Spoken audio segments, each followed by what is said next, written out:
சில பேருக்கு ஜிமெயில் அனுப்புவது எப்படின்னு தெரியாது. அதை பற்றி பார்க்கலாம்.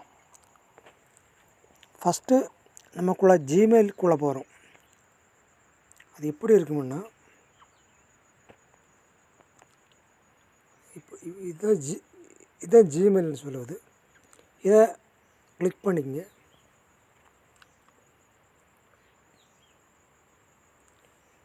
பண்ணிவிட்டு இந்த கம்போஸ் இருக்குது பாருங்கள், இதை கிளிக் பண்ணிக்கங்க. பண்ணிட்டோம்னா நமக்குள்ள இமெயில் ஐடி, இது நமக்குள்ள இமெயில் ஐடி. நம்ம யாருக்கு மெயில் அனுப்பணுமோ அந்த மெயிலை இங்கே டைப் பண்ணணும்.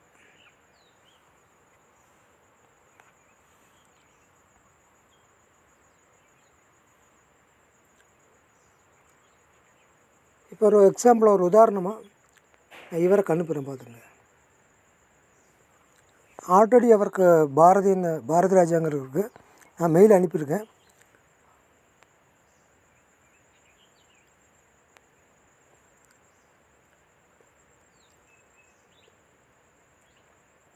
சரி, வேணாம், வேறு பார்க்கலாம்.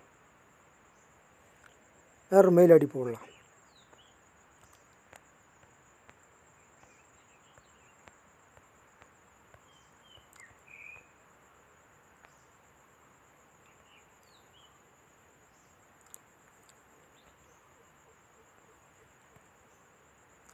ஃபுல்லாக ஸ்மால் லெட்டரில் எழுதிக்கிங்க.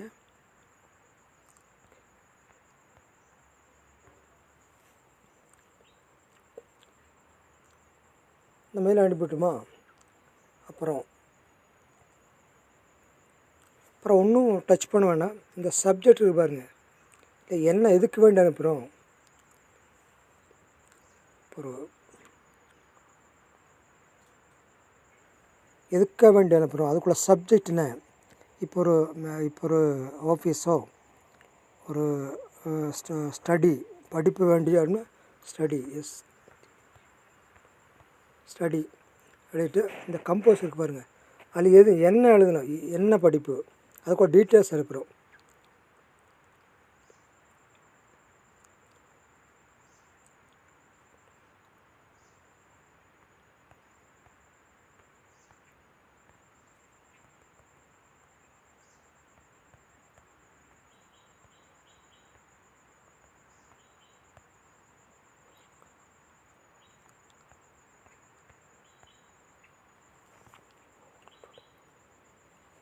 நான் ஒரு எக்ஸாம்பிள் அழைக்கிறேன். உங்களுக்கு நீங்கள் என்ன உங்களுக்கு பிடிக்குமோ அதை நீங்கள் எழுதிக்கலாம். இவ்வளோதான் பாஸ். சப்ஜெக்டில் என்ன எதுக்க வேண்டி இந்த இதில் நம்ம என்ன இருக்குது, என்ன பண்ணணும் அப்படின்னு இந்த இடத்துல எழுதணும்.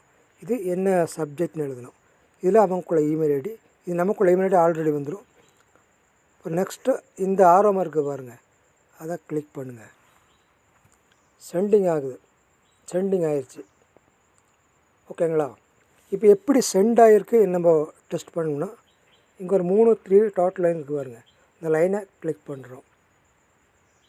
கீழே இந்த செண்டை கிளிக் பண்ணுறோம். சரிங்களா? இதை பாருங்கள், இதுதான் நான் எழுதியிருக்கேன். இதை கிளிக் பண்ணும்போது ஓகே ஃப்ரெண்ட்ஸ், தேங்க்யூ. இந்த வீடியோ பிடிச்சுன்னா ஒரு சப்ஸ்கிரைபரும் ஒரு லைக்கும் போட்டு விட்ருங்க.